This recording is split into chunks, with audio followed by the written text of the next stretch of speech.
Selamat pagi, Shalom. Shalom. Selamat hari Minggu, selamat datang dalam kesempatan ibadah pada hari ini. Kita akan segera memulaikan ibadah kita.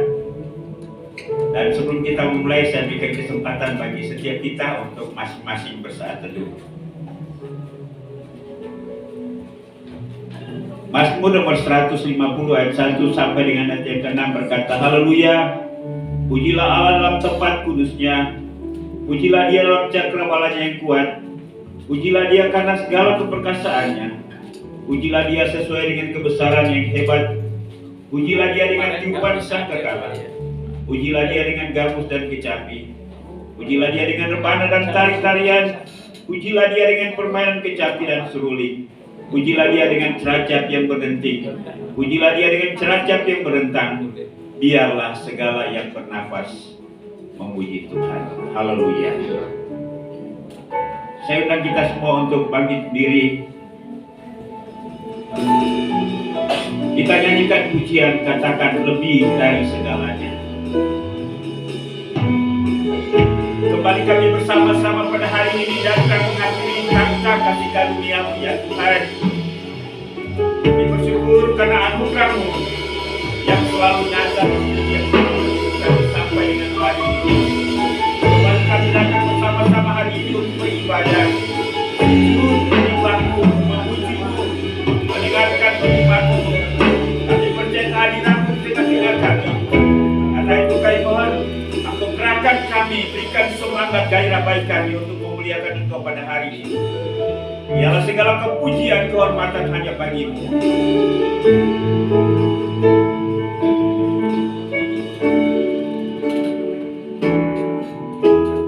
Lebih dari segalanya,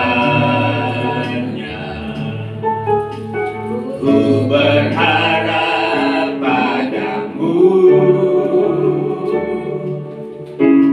Lebih dari para penjaga,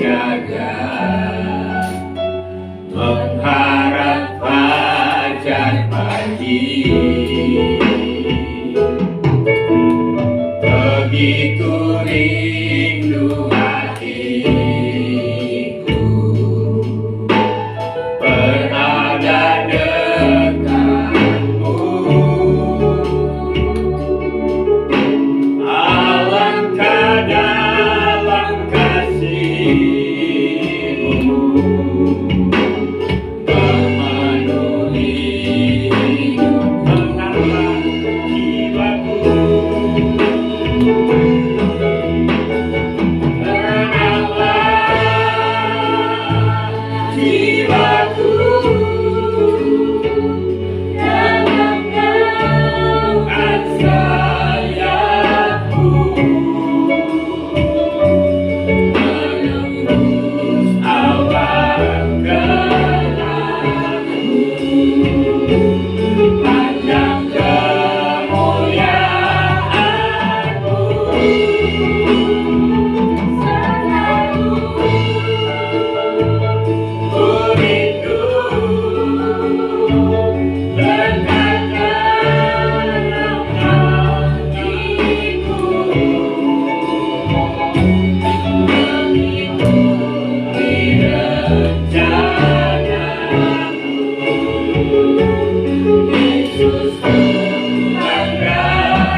Karena itu nyatakan pujian dengan tulus, dengan sukacita dan dengan kebanggaan.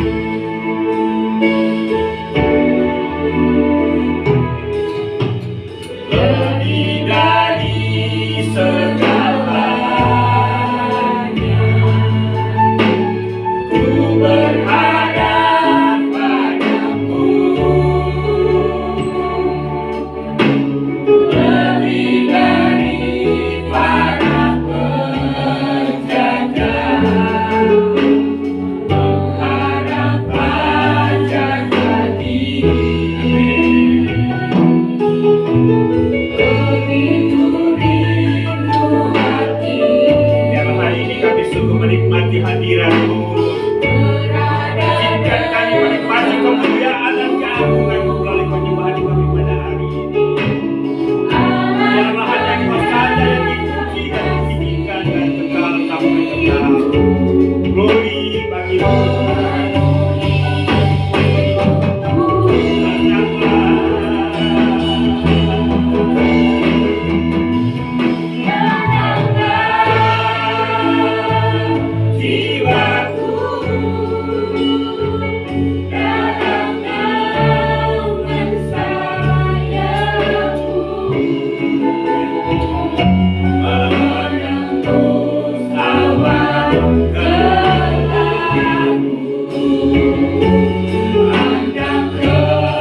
datang Juru Selamat, berkatilah.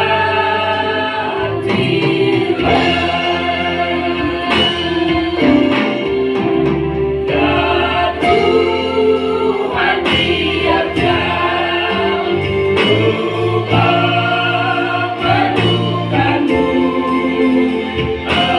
Engkaulah yang memberi sejahtera penuh. Setiap jam ya Tuhan, Engkau tumpah putrakan Juru Selamat, berkatilah. Putrakan Juru Selamat, berkatilah.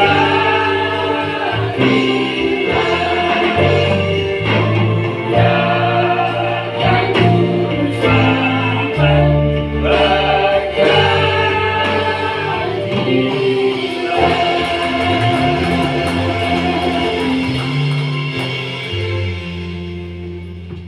Ya Bapa, biarlah segala kemuliaan keagungan dipersembahkan hanya Bapa. Terima kasih untuk hari ini, bersama-sama kembali kami menghadiri tahta anugerah-Mu. Biarlah Tuhan yang memimpin dan menyertai, memberkati ibadah hari ini. Mohon harapan bagi setiap kami hamba-hamba-Mu yang melayani, juga untuk seluruh jemaat-Mu. Biarlah seluruh rangkaian ibadah kami dari awal pertengahan hingga selesainya sungguh menyukakan hati-Mu dan memuliakan nama-Mu. Dan kami percaya bahwa melalui ibadah hari ini kami diberkati dengan kekuatan, dengan sukacita, dan dengan firman-Mu. Ibadah kami pada pagi hari dari awal pertengahan hingga selesainya kami buka hanya dalam nama Yesus Tuhan dan Juru Selamat kami. Haleluya. Sama-sama kita katakan amin.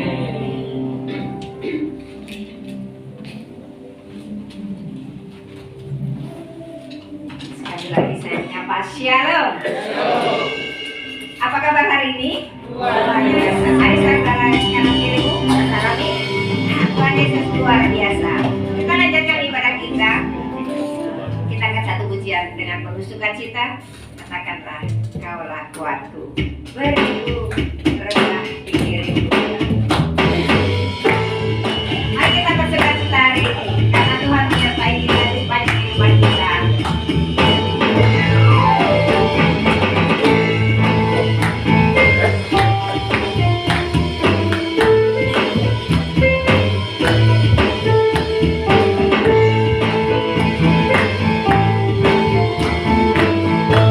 Beribu rendah di kirimu.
bersemangat? Kita angkat satu pujian lagi. Katakan, hatiku percaya Tuhanlah kekuatan dan masuk. Mari kita betul-betul berada dalam hati Tuhan. Tuhanlah kekuatan kita.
Sebelum firman disampaikan, mari kita menyiapkan hati kita.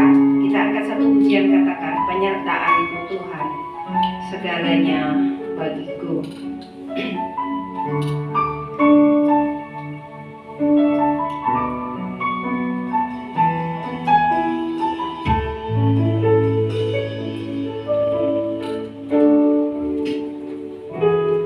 Penyertaan-Mu Tuhan,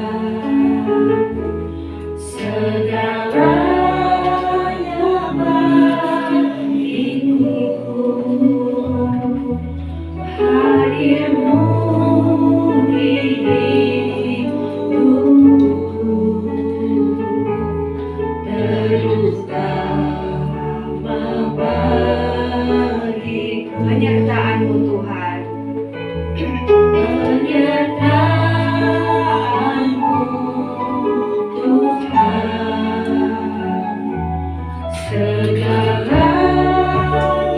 bagiku. Hadir-Mu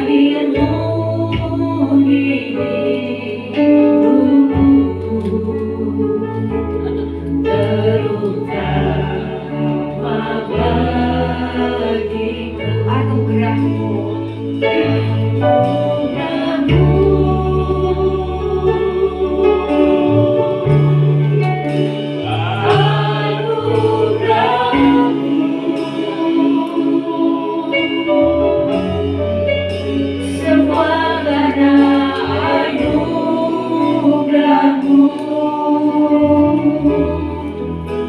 bukan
Kasih dan sayangmu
kami bersyukur anugerah-Mu dalam hidup kami yang Tuhan nyatakan sampai dengan hari ini. Terimalah semua ungkapan hati kami melalui setiap lagu, setiap pujian yang kami nyatakan melalui lagu-lagu ini. Kiranya Tuhan menerima semuanya itu. Dan biarlah ini juga semakin meneguhkan kami dalam pengalaman hidup bersama dengan Tuhan. Makasih Bapa, yang hanya Engkau saja yang kami tinggikan dan muliakan sampai selama-lamanya. Hari ini kami juga akan belajar firman. Karena itu kami mohon Tuhan berkenan untuk berbicara kepada kami. Biarlah firman Tuhan hari ini memberi remah kepada kami, menyegarkan jiwa kami, menguatkan kami, dan memberi kelegaan dalam batin kami. Mengurapan bagi hamba-Mu, dan biarlah hamba menjadi saluran berkat bagi setiap kami yang hadir pada hari ini.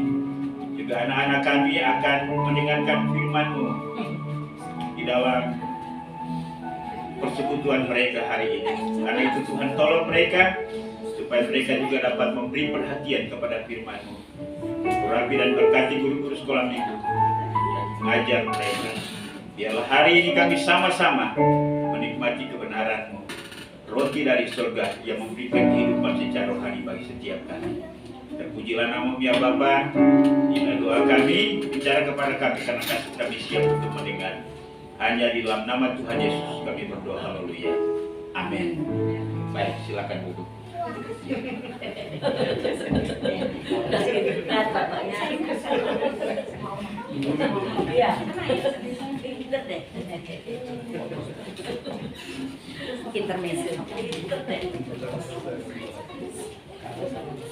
Baik, puji Tuhan, selamat pagi, shalom. Kita bersyukur untuk penyertaan Tuhan. Hari ini kita sudah berada pada hari Minggu pertama di bulan Juni. Bersyukur untuk kasih setia Tuhan bagi kita. Baik, mari saya ajak kita untuk membuka firman Tuhan yang terambil di dalam kitab Yakobus. Yakobus pasal 1 ayat yang kelima. Yakobus pasal 1 ayat yang kelima.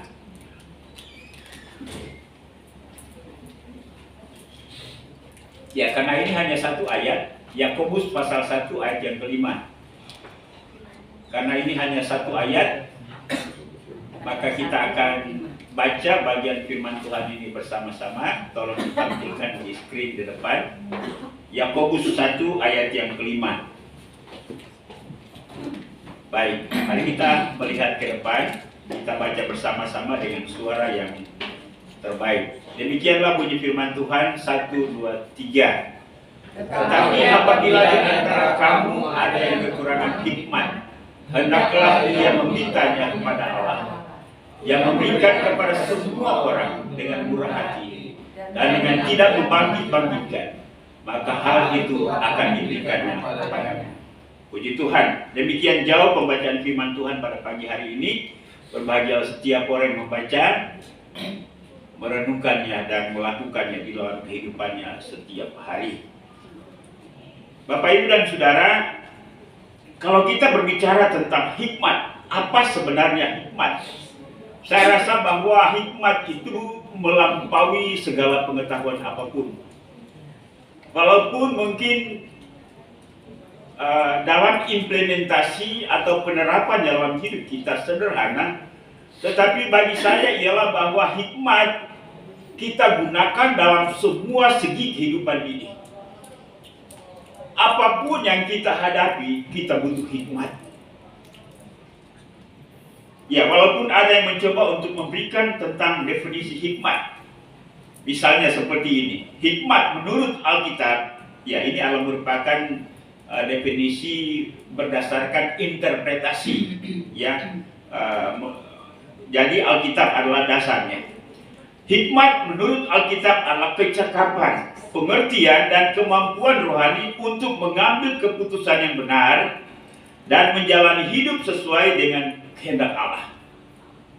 Ya, mungkin kita punya definisi yang lain yang mungkin lebih dalam lagi berdasarkan ilham atau inspirasi Roh Kudus dalam batin kita. Tetapi bagi tujuan daripada hikmat ialah bahwa bagaimana menolong kita agar kita mengambil sikap, keputusan, ataupun juga bersikap terhadap apapun dengan benar. Berbeda dengan pengetahuan duniawi yang sekedar tahu, hikmat adalah anugerah yang memampukan kita untuk mengaplikasikan kebenaran Tuhan dalam setiap aspek kehidupan kita. Saya rasa bahwa kita setuju dengan definisi ini. Walaupun mungkin definisi ini tidak memuaskan kita, tapi paling tidak ialah bahwa garis besarnya kita sudah bisa menangkapnya. Apa itu yang disebut dengan hikmat? Bapak Ibu dan Saudara, satu kali ada sebuah keluarga yang sarapan pagi, suami, istri atau orang tua dan anak-anak. Dan ketika mereka minum teh dan roti bakar, anaknya berbisik kepada papanya, "Pak, ini roti ini kayaknya terlalu gosong." Bapaknya bilang, "Nanti dengar sama mamamu. Bong hanya kebakar sedikit saja nggak apa-apa." Nah, kalau mamamu dengar, pasti perasaannya lain. Mamamu sudah capek bangun pagi-pagi, nggak usah bikin tersinggung atau mencederai perasaannya. Ya. Saya rasa ini adalah sikap hikmat. Coba kalau suaminya bilang, "Mak, ini kenapa rotinya hangus?" Saya rasa bahwa suasananya akan beda. Ya. Tetapi ketika menanggapi sesuatu dengan hikmat, maka pasti kita akan menyelesaikan banyak masalah.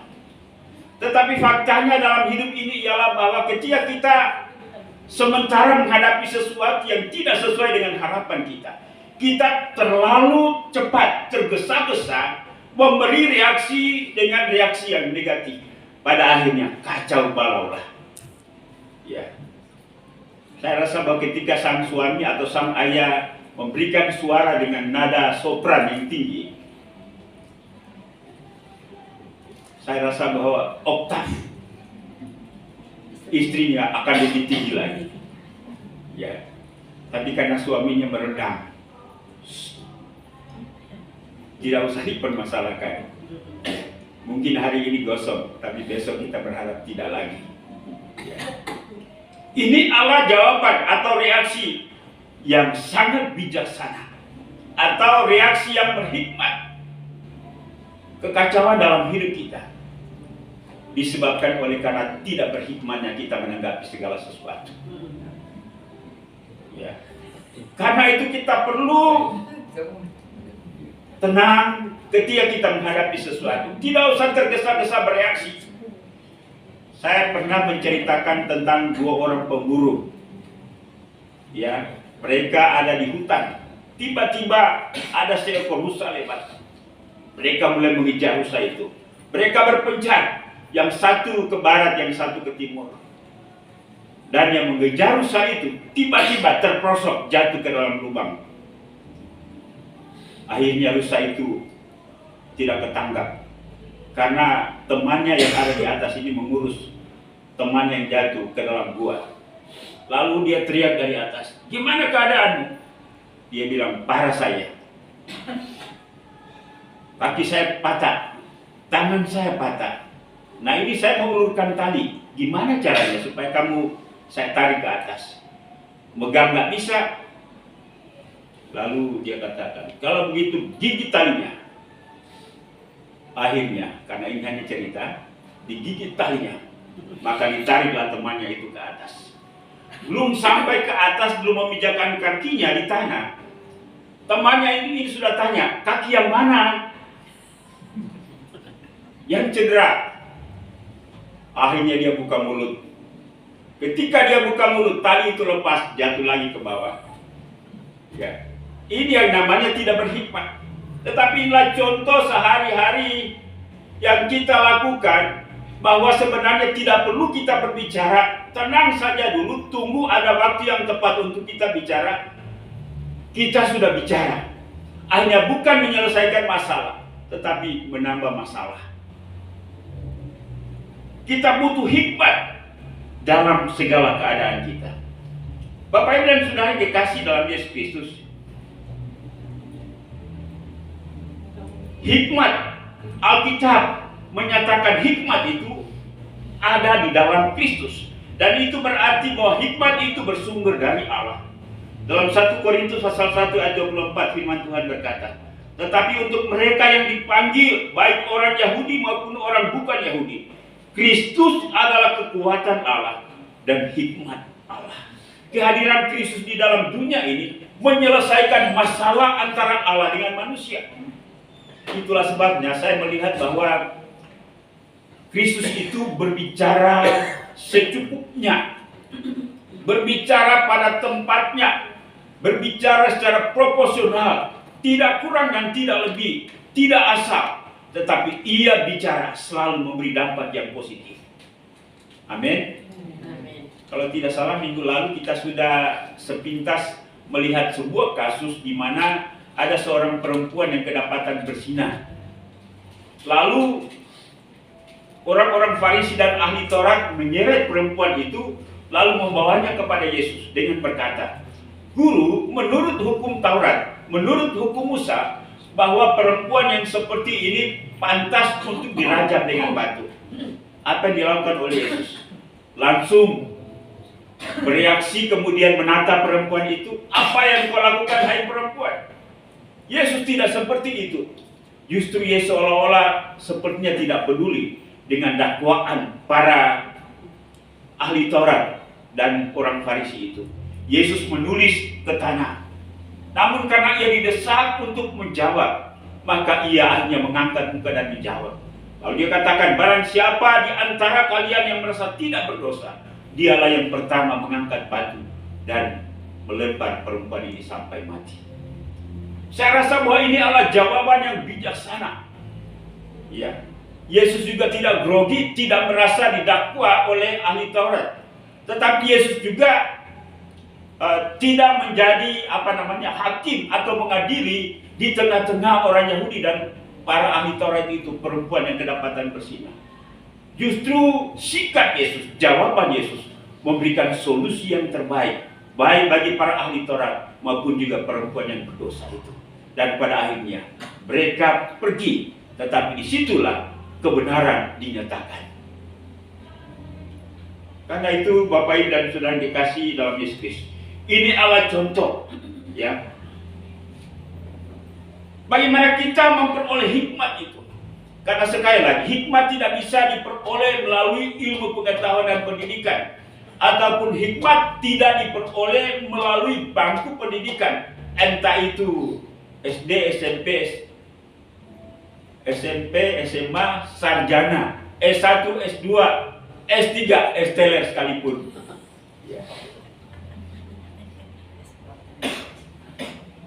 Hari-hari ini banyak S3, tapi perilaku mereka luar biasa menjadi batu sandungan bagi orang-orang yang ada di bawah.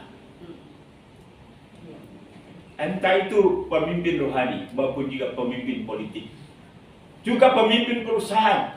Ya.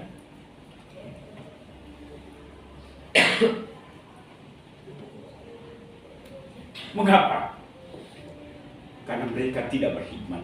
Karena itu siapapun, saya rasa bahwa hikmat ini perlu dimiliki oleh siapapun. Baik mereka yang memiliki ilmu pengetahuan, baik mereka yang memiliki pendidikan yang sederhana, maupun juga mungkin orang yang tidak bersekolah pun. Hikmat akan menuntun kita agar bagaimana kita bisa menjalani kehidupan dengan benar. Sehingga kata-kata kita, ucapan-ucapan kita tidak membawa masalah bagi kita, bagi orang lain, bagi kebersamaan. Setiap keputusan-keputusan kita pada akhirnya menciptakan atmosfer yang kondusif yang bisa dinikmati oleh setiap orang. Karena itu, mari kita belajar. Memang sekali lagi hikmat itu perlu kita miliki. Dan hikmat itu bersumber dari Allah. Firman Tuhan berkata dalam Amsal 9 ayat 10, permulaan hikmat adalah takut akan Tuhan, dan mengenal yang Maha Kudus adalah pengertian. Karena hikmat itu bersumber dari sorga, bukan bersumber dari bangku kuliah, bukan bersumber dari seorang guru besar atau profesor, tetapi bersumber dari Allah. Karena itu Alkitab katakan, tetapi apabila di antara kamu yang kekurangan hikmat, hendaklah ia memintanya kepada Allah. Bapak dan saudara, sekali lagi, kekacauan dalam rumah tangga, kekacauan dalam komunitas, kekacauan dalam gereja, sadar atau tidak sadar, kita yang menciptakannya dengan tidak berhikmatnya kita. Berhikmat juga bukan berarti, tidak berhikmat bukan berarti bahwa kita banyak manuver, ya, banyak omong, banyak gerak. Pasif juga saya rasa tidak berhikmat. Bukankah kita dibutuhkan supaya kita punya kontribusi dalam hidup ini? Amin, Bapak Ibu. Kita berkontribusi dalam keluarga, kita berkontribusi dalam gereja, kita berkontribusi dalam persahabatan. Saya rasa bahwa kita tidak menciptakan sesuatu keadaan yang monoton, tapi dibutuhkan kreativitas. Tapi kreativitas itu adalah kreativitas yang berhikmat, dan pada akhirnya akan menghasilkan sesuatu yang bisa dinikmati oleh setiap orang, termasuk kita juga. Karena itu firman Tuhan berkata, kalau kita kekurangan hikmat, minta itu, sebab hikmat itu berasal dari Allah. Dan apatah lagi bahwa hikmat itu dinyatakan di dalam Kristus. Orang-orang Yunani dikenal dengan para filsuf. Siapa di antaranya? Bapak Ibu masih ingat? Aristoteles, Plato, dan lain-lain sebagainya. Dan mereka ini hidup ya sebelum zaman Yesus. Dan ketika Kristus datang, maka hikmat itu melampaui filsafat-filsafat mereka. Walaupun hari-hari ini kalau Bapak Ibu belajar di bangku kuliah, maka buah pikiran para filsuf itu ya masih kita masih kita dapat, ya. Misalnya filsafat Plato tentang kehidupan itu seperti apa, ya, Aristoteles dan lain-lain sebagainya. Tapi hikmat Kristus, hikmat dari Allah melebihi segala-galanya. Dan kita bersyukur. Karena itu sekali lagi, mari kita memintanya kepada Bapa. Takut akan Tuhan adalah permulaan hikmat. Kalau kita mempelajari Amsal-Amsal itu, bahwa orang-orang yang layak untuk memperoleh hikmat yang Allah berikan, mereka adalah orang yang rendah hati. Ya. Mereka takut akan Tuhan, mereka adalah orang yang rendah hati. Mereka bukanlah orang yang sombong. Ada pernyataan atau ungkapan umum yang selalu berkata bahwa air itu akan selalu mengalir ke tempat yang rendah. Air yang naik, kecuali pakai jet pompa, ya. Dan itu adalah rekayasa, tidak alami, ya. Karena itu Bapak Ibu dan Saudara yang dikasih dalam Yesus Kristus, kita bersyukur bahwa kita mengenal Kristus. Dan Kristus adalah sosok, walaupun istilahnya pernyataan hikmat itu adalah dirinya. Dan bagaimana melalui seluruh aspek kehidupannya, dia menyatakan hikmat itu. Ketika dia bereaksi terhadap apapun, terhadap kesulitan, terhadap orang yang memusuhinya, bahkan terhadap keadaan yang menyenangkan sekalipun, ia selalu menghadapinya dengan hikmat. Coba bayangkan saja kalau dia tidak berhikmat, ketika iblis datang mencobai dia dalam keadaan lapar, jadikanlah batu-batu ini menjadi roti. Yesus adalah manusia biasa. Ketika dia bereaksi tergopoh-gopoh, dia ingin menunjukkan kehebatannya. Ia ingin menunjukkan kepada iblis bahwa dia adalah anak Allah benar, maka ia terjebak. Kadang-kadang kita juga ketika kita menunjukkan diri bahwa kita adalah orang Kristen yang sejati, kita salah kaprah. Kita tidak berhikmat. Karena itu, hikmat itu dibutuhkan. Baik dalam hal kita merespon Tuhan, merespon sesama, merespon keadaan yang menyenangkan, maupun juga keadaan yang tidak menyenangkan. Hikmat. Karena itu, pikirkanlah. Hikmat itu harus selalu mendampingi kita. Hikmat itu ada selalu dalam batin kita. Hikmat itu ada selalu dalam pikiran kita. Hikmat itu ada di dalam Kristus. Bagaimana mereka yang hidup dengan hikmat? Amsal 3 ayat 13 berkata, berbahagialah orang yang mendapatkan hikmat, orang yang memperoleh kepandaian, karena keuntungan melebihi keuntungan perak dan hasilnya melebihi emas. Satu kali ketika Salomo barusan saja diangkat menjadi raja Israel, Tuhan memberikan pilihan kepadanya untuk meminta kepada Allah, Salomo, apa yang kau minta? Apakah engkau meminta harta, kekayaan? Apakah engkau meminta nyawa musuhmu? Salomo berkata, saya tidak meminta semuanya itu. Allah, Tuhan, saya hanya meminta hikmat agar saya dapat memimpin bangsa yang besar ini dengan benar. Tuhan berikan hikmat itu. Lalu ujian pertama adalah ketika dua orang perempuan, kemudian dua-duanya hamil. Ternyata yang satu ketika sementara tidur, bayinya ketiban, sehingga anak itu mati. Lalu kemudian dia lihat perempuan yang di sebelahnya, dia ambil anak itu, lalu kemudian dia klaim bahwa itu adalah anaknya. Lalu mereka dua berantem. Akhirnya peristiwa itu sampai kepada raja. Salomo kemudian berkata, panggil kedua perempuan itu dan bawa anak mereka. Lalu kemudian mereka berdebat di depan Salomo. Yang satu katakan bahwa itu anaknya, yang lain juga berkata itu anak saya. Kalau begitu, kasih pedang buat saya. Ini anak ini akan dibelah jadi dua, dibagikan kepada mereka. Lalu kemudian ibu atau perempuan yang merasa punya anak, dia katakan, sudahlah, berikan saja kepada dia. Yang penting anak itu hidup. Dan pada akhirnya Salomo tahu perempuan itulah yang sesungguhnya yang punya anak itu. Ujian. Dan kita lihat bahwa ketika Salomo hidup takut akan Tuhan, bagaimana ia terkenal dengan hikmahnya yang luar biasa. Ia memimpin kerajaan Israel, dan pada masa kejayaannya lah Israel memperoleh kehormatan, disegani oleh suku-suku bangsa lain. Namun rupanya biasanya orang yang hidup dalam kenyamanan akan terpleset juga. Ya. Salomo kemudian hidup tidak lagi menggunakan hikmat itu. Ia mulai menggunakan kecerdikannya, pikirannya. Ia menggunakan taktik politik. Bagaimana supaya ia bisa membangun kerjasama dengan bangsa-bangsa lain. Caranya bagaimana? Ia mengambil perempuan-perempuan dari suku-suku bangsa itu lalu menjadikan istrinya. Sehingga istri Salomo itu berapa? 1000. Itu sudah bertambah dengan gundiknya ya. Ya.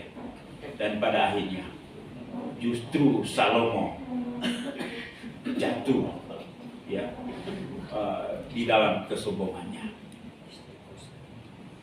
Sehingga pada akhirnya kalau kita melihat amsal-amsal Salomo itu, dia bilang sia-sialah segala sesuatu. Bagi saya ialah bahwa segala sesuatu tidak sia-sia. Yang sia-sia ialah ketika ia meninggalkan Allah, maka hikmat Allah itu tidak ada lagi padanya. Sehingga pada akhirnya ia mengambil keputusan-keputusan yang merusak hidupnya, yang merusak keluarganya, dan merusak bangsa Israel. Karena itu Bapak Ibu dan Saudara dikasih dalam Yesus Kristus, sekali lagi, orang yang hidup mengandalkan hikmat Allah, saya rasa bahwa hidupnya akan berhasil. Hidupnya akan sejahtera. Hidupnya akan berdampak positif bagi lingkungan di mana dia ada. Dan orang-orang seperti inilah yang dibutuhkan oleh dunia ini. Kalau kita memperhatikan dalam Lukas pasal 2 ayat 52 tentang figur orang yang berhikmat mulai dari kecil sampai pada akhirnya ia terangkat ke surga. Ia membawa dampak yang sangat luar biasa bagi dunia ini. Lukas 2 ayat 52 berkata, dan Yesus makin bertambah besar dan bertambah hikmatnya dan besarnya, dan makin dikasihi oleh Allah dan manusia. Orang yang berhikmat pasti menyukakan hati Allah. Orang yang berhikmat pasti akan memberkati sesamanya. Amin Bapak Ibu. Amin. Kita butuh hikmat. Ya, kita mungkin tidak bisa berdiri dan membusungkan dada dan berkata, "Pak, saya sudah penuh dengan hikmat."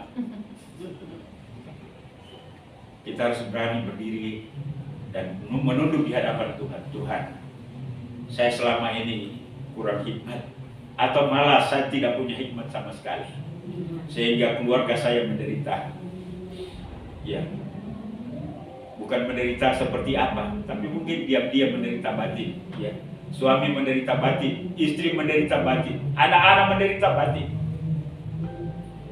Karena itu kita perlu bijaksana, seperti sang Bapa yang saya jadikan ilustrasi di awal tadi. Kalau ada masalah, tak usah ngomong. Amin. Kalau ada orang yang punya, kita lihat mungkin, kok orang ini begini, tak usah tergesa-gesa ngomong, tak usah buat bisik-bisik. Itu malah buat tambah kacau. Mending kalau sudah tidak tahan lagi, lalu kemudian bawa dia ke restoran, makan. Sebentar selesai makan, sudah kenyang, "Pak, sebenarnya saya mau ingin bicara dengan Bapak." Atau, "Bu, saya mau ingin bicara dengan Ibu." Ya. Lalu kemudian ya, bicaralah dari hati ke hati. Jangan langsung, "Kenapa begini, kenapa begini?" Ya.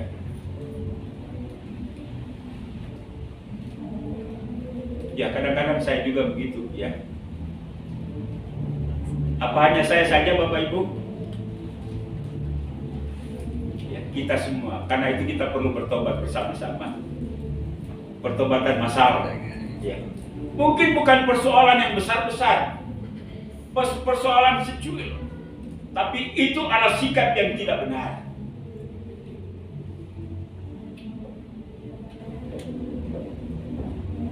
Karena itu siapapun di antara kita butuh hikmat.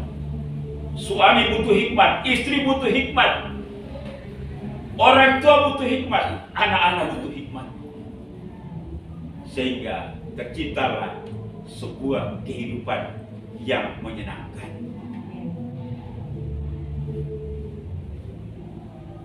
Dalam menjalani sepanjang hari kebersamaan, adakah 1-2 menit kadang-kadang tidak membuat kita nyaman? Selalu ada. Entah itu sikap mama terhadap anak, sikap anak terhadap orang tua, sikap suami terhadap istri, sikap istri terhadap suami. Karena itu saya rasa kita perlu berdoa bersama-sama, seperti apa yang dikatakan oleh Yakobus. Tetapi apabila ada di antara kamu yang kekurangan hikmat, hendaklah ia memintakannya kepada Allah. Biarlah firman Tuhan ini menolong kita, sehingga walaupun hidup kita sederhana, saya rasa bahwa hikmat ini menjadi kebutuhan kita lebih dari apapun. Karena itu Amsal berkata bahwa hikmat lebih berharga daripada permata, lebih berharga daripada perak. Ya kan, kita tidak butuh gelang emas kan, walaupun mungkin ya kita pingin ya, tapi itu bukan kebutuhan utama dalam hidup ini. Antara gelang emas yang berapa karat dan berapa gram dengan hidup sejahtera setiap hari, mana yang Bapak Ibu inginkan? Hidup sejahtera batin, bukan? Ya. Ya, kalau ada uangnya, tidak masalah juga sebenarnya. Tapi ketika kita diberi pilihan antara hikmat dengan emas, kalau bagi saya lebih memilih hikmat. Ya, dan dengan demikian, dari pagi, saya rasa bahwa kalau kita menjalani sepanjang hari dengan sukacita, kita juga bisa tidur dengan nyaman di malam hari. Tapi kalau ada masalah yang tersimpan, kita tidak bisa tidur, bukan?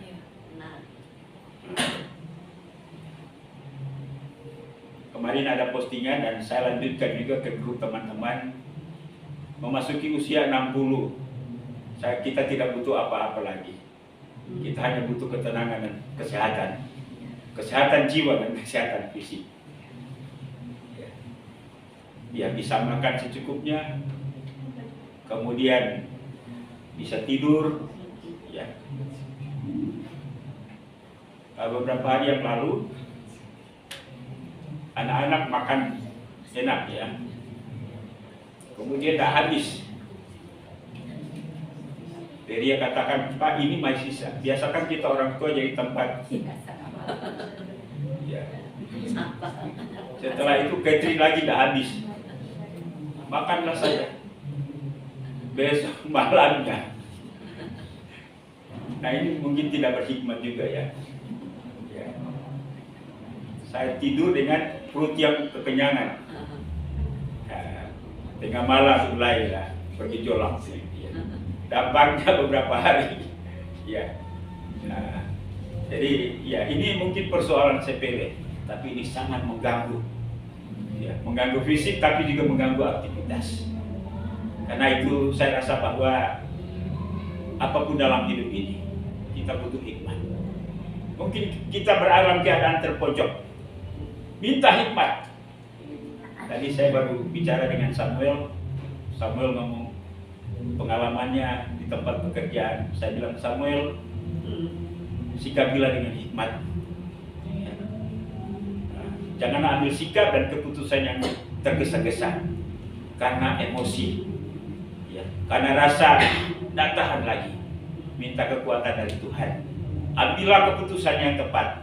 Minta kepada Tuhan. Tuhan, dalam situasi seperti ini, bagaimana saya harus bersikap? Apa keputusan saya? Tuhan, tolong saya supaya keputusan saya benar dan menolong saya pada akhirnya menghadapi situasi yang baru dengan sukacita.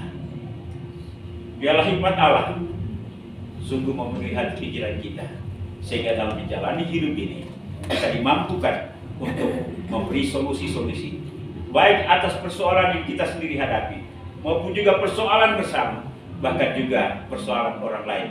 Kita bisa bantu untuk mencari solusi yang tepat, sehingga dengan demikian dampak yang kita hasilkan dalam setiap sikap dan keputusan kita adalah yang terbaik, menyukakan hati Allah dan memberkati orang lain. Tuhan memberkati kita sekalian. Haleluya. Amin. Baik, mari kita berdoa. Bapa di surga, kami bersyukur dan berterima kasih pada hari ini.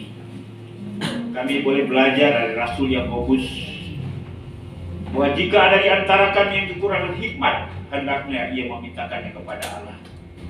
Bapa di surga, kami membutuhkan hikmat-Mu dalam segala keadaan kami. Kami kadang-kadang diperhadapkan dengan situasi-situasi yang membuat kami emosi, membuat kami memiliki pikiran yang pendek sehingga kami mengambil keputusan dan sikap yang salah. Akibatnya persoalan yang kami hadapi bukan selesai, malah nambah sulit. Dan itu akhirnya menghancurkan kami sendiri, menghancurkan kebersamaan kami, mencederai perasaan orang lain, dan pada akhirnya menghancurkan hidup kami. Tolong kami sebagai anak-anak-Mu, hikmat Allah itu ada dalam Kristus, dan kami sudah memiliki Kristus sejak kami menerimanya sebagai Tuhan dan Juru Selamat kami. Karena itu biarlah kami menyatakan hikmat Allah, sebagaimana Kristus ketika hidup di tengah-tengah dunia ini, di dalam kemanusiaannya, Dia tidak mengambil keputusan-keputusan, tindakan-tindakan berdasarkan emosinya, tetapi Dia selalu mengutamakan kehendak Bapa di surga. Firman Tuhan berkata, permulaan hikmat ialah takut akan Allah.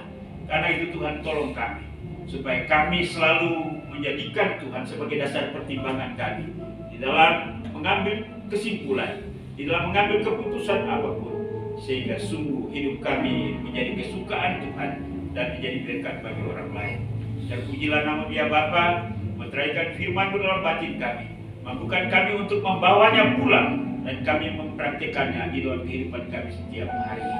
Bahkan di tengah-tengah ibadah kami pada hari ini, kami akan mengingat akan pengorbanan Kristus di atas kayu salib melalui makan minum perjamuan kudus. Karena itu Tuhan tolong kami supaya pelaksanaan perjamuan kudus ini membawa berkat bagi setiap kami pada hari ini. Inilah doa kami hanya di dalam nama Yesus Tuhan dan Juru Selamat kami. Kami sudah berdoa kepada Bapa di surga. Haleluya. Amin. Baik, kita akan makan minum perjamuan kudus. Karena itu saya mengundang PPJ bersama saya untuk melayani jemaat pada pagi hari ini. Kita siapkan pujian, katakan, bukan dengan barang panah.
kasih dalam Tuhan Yesus, sebelum kita makan minum perjamuan kudus ini, mari kita perhatikan rema yang diberikan oleh Paulus kepada sidang jemaat di Korintus dalam 1 Korintus pasal 11 ayat 27. Paulus berkata, jadi barang siapa dengan cara yang tidak layak makan roti atau minum cawan Tuhan, ia berdosa terhadap tubuh dan darah Tuhan. Karena itu hendaklah tiap-tiap orang menguji dirinya sendiri, dan baru sesudah itu ia makan roti dan minum dari cawan itu. Karena barang siapa makan dan minum tanpa mengagumi tubuh Tuhan, ia mendatangkan hukuman atas dirinya. Saya berikan kesempatan bagi setiap kita pada pagi hari ini berdiri di hadapan Tuhan, minta Tuhan untuk melihat diri kita. Jika ada sesuatu yang perlu kita bereskan di hadapannya, mari bicaralah kepada Tuhan. Akuilah semua yang kita lakukan. Minta pengampunan dan juga minta kekuatan dari Tuhan, supaya ketika kita kembali dari tempat ini, kita dikuatkan oleh Tuhan, dan dengan hikmatnya kita menjalani hidup ini, sehingga hidup kita menjadi kesukaan bagi Tuhan dan menjadi berkat bagi orang lain. Ya Bapa, inilah kami pada pagi hari ini. Kami sadar betul bahwa dalam menjalani kehidupan ini, banyak hal yang kami lakukan yang tidak berkenan kepada Tuhan, mencederai perasaan orang lain. Karena itu Tuhan, tolong kami. Kristus mati di atas kayu salib bagi kami untuk mengampuni segala dosa kami, dan hukuman itu ditanggungnya untuk mengganti kami. Kami dibebaskan oleh iman kami dalam darahnya. Karena itu Tuhan, tolong kami pada hari ini.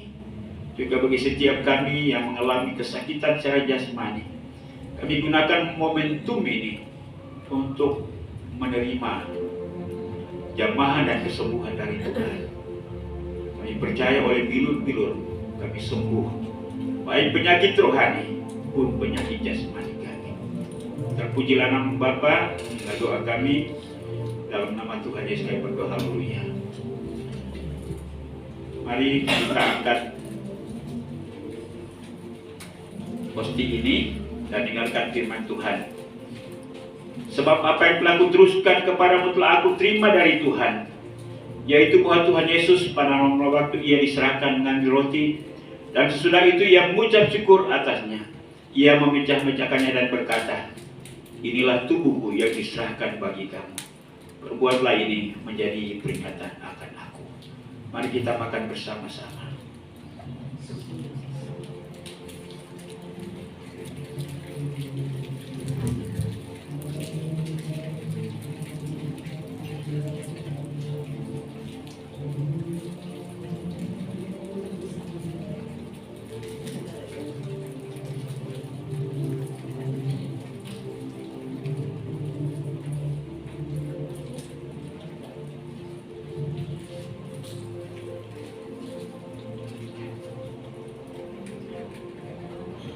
Mari kita angkat cawan yang ada di tangan kanan kita.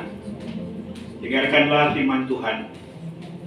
Demikian juga ia mengambil cawan sesudah makan lalu berkata, cawan ini adalah perjanjian baru yang dimeteraikan oleh darahku. Berbuatlah ini setiap kali kamu minumnya, menjadi peringatan akan aku. Mari kita minum bersama-sama.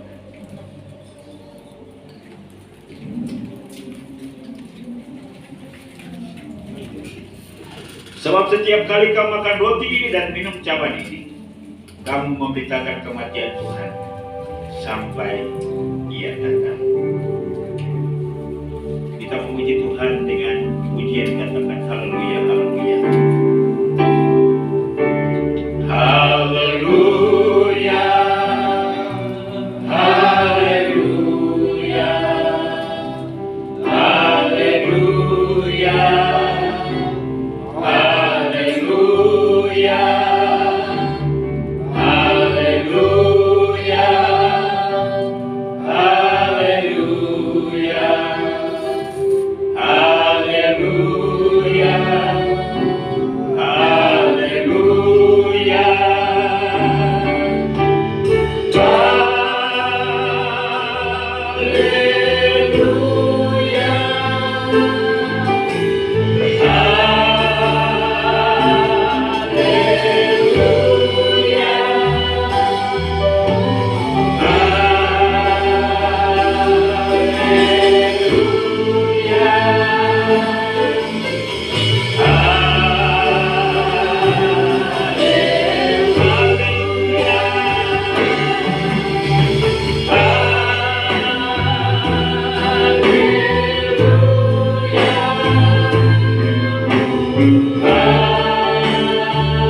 kami Yesus Kristus. Hari ini di tengah-tengah ibadah kami memperingati pengorbanan Kristus di atas kayu salib yang menyelamatkan kami dari dosa, yang membebaskan kami dari cengkraman kuasa iblis dan dosa, dan menyelamatkan kami dari ancaman hukuman kekal, keterpisahan dengan Allah Bapa. Terima kasih kami diangkat menjadi anak-anak Allah. Penyakit rohani kami disembuhkan, bahkan penyakit jasmani kami.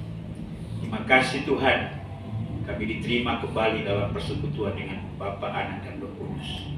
Teguhkan kami supaya kami tak melangkah dengan iman dan kami selalu menang. Dan biarlah hikmat Allah menyertai kami, sehingga setiap sikap kami, tutur kata kami, langkah atau tindakan-tindakan kami berdasarkan hikmat yang daripada Allah. Terpujilah nama Bapa. Inilah doa syukur kami dalam nama Tuhan Yesus, haleluya. Amin. Mari kita berdiri dan bersama-sama dengan seluruh orang kudus di muka bumi dan dalam segala abad kita menyatakan pengakuan iman kita, yaitu pengakuan iman Rasul. Mari kita nyatakan bersama-sama. 1, 2, 3.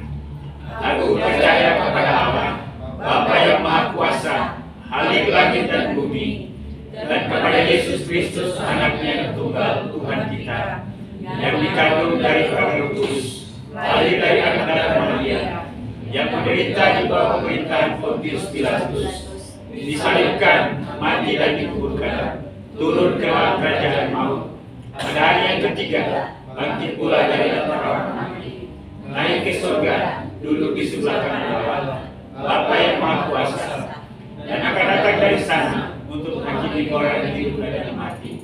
Aku percaya kepada Roh Kudus, Gereja yang kudus dan aman, persekutuan orang kudus, pengampunan dosa, kebangkitan tubuh, dan hidup yang kekal. Amin. Silakan duduk. Terima kasih, Tuhan memberkati.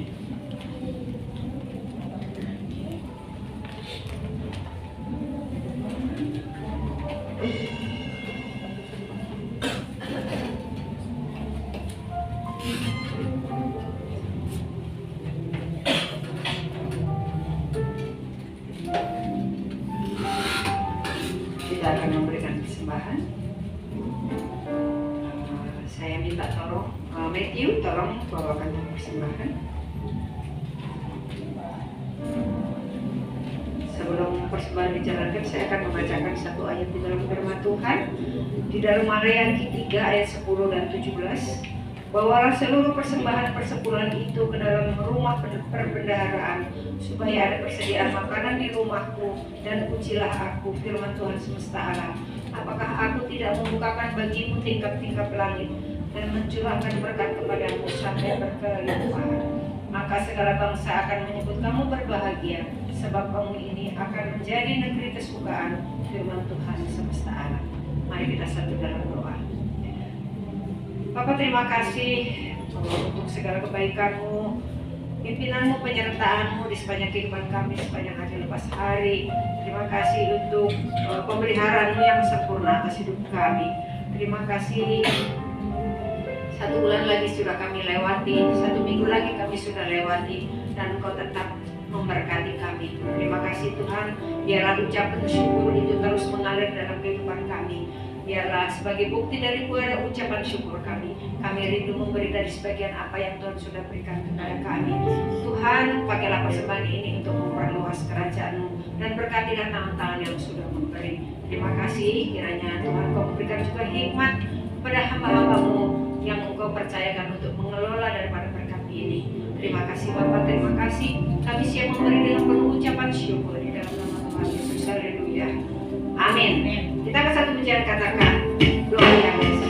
Kiranya Tuhan memberkati aku berlimpah-limpah.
untuk bangkit berdiri. Kita nyanyikan hormat bagi Allah Bapa, hormat bagi anaknya. Hormat bagi Allah Bapa, hormat bagi anaknya, hormat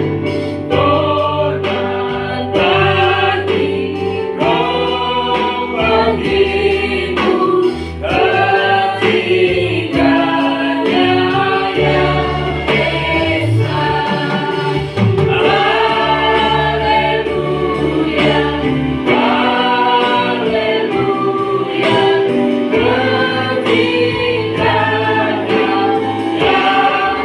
yang esa.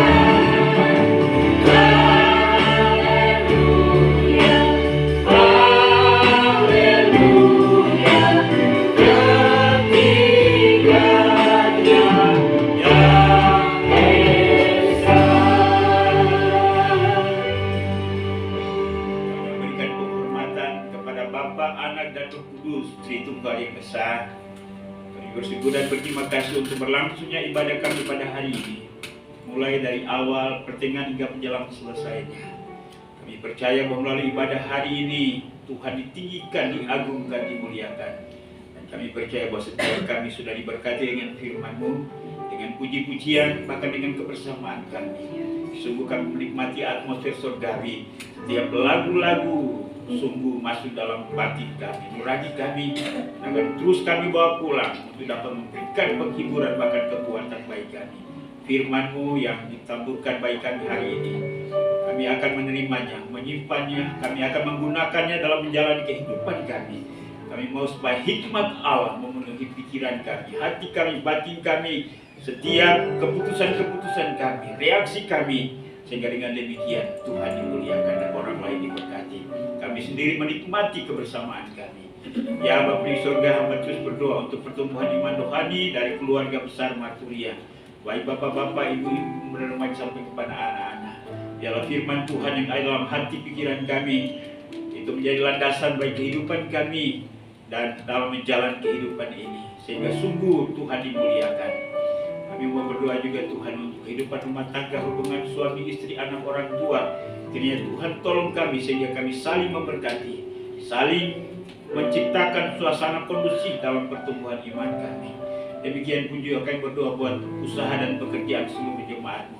Tuhan yang Kau memberkati apa yang dikerjakan oleh tangan mereka sehingga menghasilkan ekonomi keuangan. Jika ada di antara jemaat yang punya pergumulan dengan pekerjaannya, kami mohon Tuhan turun campur tangan untuk memberikan jalan keluar. Dan jika ada di antara jemaat-Mu yang mencari pekerjaan baru, ya Tuhan tolong pertemukan dengan pekerjaan yang sesuai dengan kemampuannya. Dan dengan pekerjaan itu jemaat Tuhan boleh memperoleh ekonomi dan keuangan. Tuhan dimuliakan. Demikian pun juga ya Bapa, kami mau berdoa buat kebersamaan kami. Kiranya Tuhan tolong supaya kami saling mendukung dalam pertumbuhan iman rohani kami. Kami berdoa juga buat jemaat yang lemah tubuh, yang sakit. Kami mau biarlah tangan Kristus yang terpaku di atas kayu salib, darahnya tercurah, boleh ditumpahkan pada bagian tubuh yang mengalami kesakitan sehingga sembuh di dalam nama Tuhan Yesus. Tuhan teguhkan keluarga-keluarga. Biarlah mereka juga dapat memberi perhatian, dapat memberi pelayanan sampai mereka melewati selesai atau sembuhnya mereka. Terima kasih Bapa di surga. Demikian pun juga kami mau berdoa buat jemaat yang punya pergumulan khusus, apapun bentuknya, kami bawa itu di dalam nama Yesus. Dan dialah Tuhan juga memberikan jalan keluar. Anak-anak kami yang bersekolah, terima kasih buat mereka yang baru menamat, baik itu SD, SMP, SMU. Tuhan yang Kau tolong mereka, supaya mereka juga dapat mempersiapkan diri untuk melanjutkan ke jenjang pendidikan yang lebih tinggi. Kami mohon biaya-biaya yang dibutuhkan, Tuhan anugerahkan itu, supaya anak-anak kami dapat melanjut dengan lancar. Sampai mereka selesai, Tuhan juga dapat mempersiapkan profesi dan pekerjaan yang sesuai. Anak-anak kami yang membutuhkan teman hidup, Tuhan siapkan teman hidup yang seiman dan sepadan. Tuhan yang Kau tolong akan mendampingi mereka seumur hidup untuk menjalani kehidupan ini, melayani Tuhan, dan juga menjadi sarana saluran berkat bagi kehidupan bermasyarakat. Terima kasih Bapa di surga. Kami juga berdoa buat masa depan kami. Kami serahkan dalam tangan-Mu. Biarlah Engkau Tuhan tolong memberkati kami. Sehingga dengan demikian kami, nama Tuhan tetap dipuji dimuliakan di tempat ini. Tambahkan jumlah bilangan kami dan juga semangatkan kami dalam menjalani setiap tantangan pergumulan apapun. Satukan hati kami ya Tuhan. Terima kasih Bapa di sorga. Hari ini juga akan berdoa buat gereja Kemajuan Indonesia, baik pada tingkat pusat wilayah sampai kepada gereja-gereja lokal. Sementara berlangsung konferensi-konferensi wilayah, pengangkatan pengurus ketua wilayah, Tuhan Engkau memberkati. Kemudian akan dilanjutkan dengan konferensi daerah, Tuhan juga memberkati. Berdoa juga untuk pelayanan gereja Kemainjil dalam bidang penginjilan. Tuhan tolong memberkati, baik penginjilan dalam negeri, penginjilan di luar negeri, ada di Hong Kong. Ya, Tuhan memberkati juga utusan-utusan misi luar negeri. Mereka tetap setia dalam pelayanan mereka. Dan Tuhan tolong mereka juga supaya dapat menangkan jiwa. Tantangan dan pergumulan apapun yang mereka hadapi, biar Tuhan teguhkan mereka. Ya Bapa di sorga, kerjasama pemimpin-pemimpin gereja, kiranya Tuhan juga memberkati para pemimpin kami, supaya sehati sepikir dalam mewartakan Injil Kerajaan Allah di tengah-tengah bangsa dan negara ini, sehingga bangsa ini dapat dimenangkan bagi Tuhan. Terima kasih Bapa di sorga. Hari ini kami bersama-sama dengan seluruh umat-Mu di Indonesia, bahkan kota Bekasi, membawa bangsa ini ke dalam tangan kekuasaan Tuhan.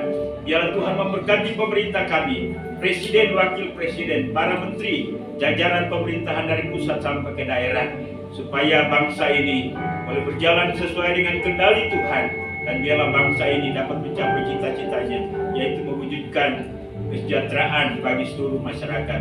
Demikian juga secara khusus kami berdoa buat kota Bekasi, di mana kami berdomisili, karena kesejahteraan kota ini adalah kesejahteraan kami juga. Dan berdoa buat wali kota, wakil wali kota, DPRD tingkat 2. Demikian pun juga ya Tuhan, kecamatan, kelurahan, RW, RT, supaya pemerintah kami diberi hikmat akal budi oleh Tuhan. Tuhan jauhkan dari keserakahan, sehingga dengan demikian bangsa ini boleh dipulihkan. Itu yang menjadi kerinduan kami Tuhan. Terpujilah nama-Mu ya Bapa. Kami juga mengucap syukur untuk persembahan jemaat pada hari ini. Kiranya Tuhan menerima persembahan kami. Biarlah persembahan ini juga dipakai untuk memperluas pekerjaan Tuhan, baik di tempat ini, bahkan di mana saja dana ini dialokasikan. Kembalikan berkat bagi seluruh jemaat yang sudah memberi dengan sukacita. Berkati segala usaha dan pekerjaan mereka. Inilah doa kami pada hari ini Tuhan. Kami sadar sungguh bahwa doa kami jauh dari sempurna. Karena itu kiranya Roh Kudus menyempurnakannya. Terpujilah nama Bapa. Segala pujian, hormat, kemuliaan bagi nama Tuhan. Hanya di dalam nama Yesus Tuhan dan Juru Selamat kami. Kami sudah berdoa kepada Bapa di surga. Haleluya. Bapa, terima kasih.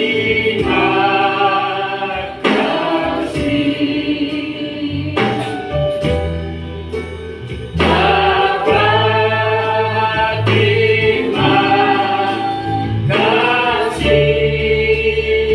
Bapa di dalam surga, ku berterima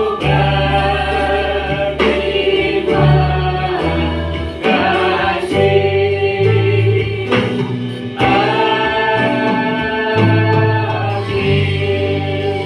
Firman Tuhan kita akan ulang, karena itu arahkanlah hatimu hanya kepadanya. Apa yang telah disampaikan kepada kita pada hari ini, terimalah, renungkan dan lakukanlah itu dalam segenap kehidupanmu. Dan biarlah kasih karunia daripada Allah Bapa, anugerah dan damai sejahtera dalam nama Tuhan Yesus, serta pimpinan, penghiburan, pertolongan Roh Kudus menyertai kita sekalian hari ini, bahkan sampai Maranatha, Yesus datang untuk menjemput saleh-salehnya. Haleluya. Sama-sama kita katakan amin. Silakan duduk, silakan bersaat teduh. Ibadah kita sudah selesai. Tuhan memberkati sampai kita berjumpa kembali pada kegiatan-kegiatan ibadah yang lain di waktu mendatang. Shalom, selamat hari Minggu. Tuhan memberkati.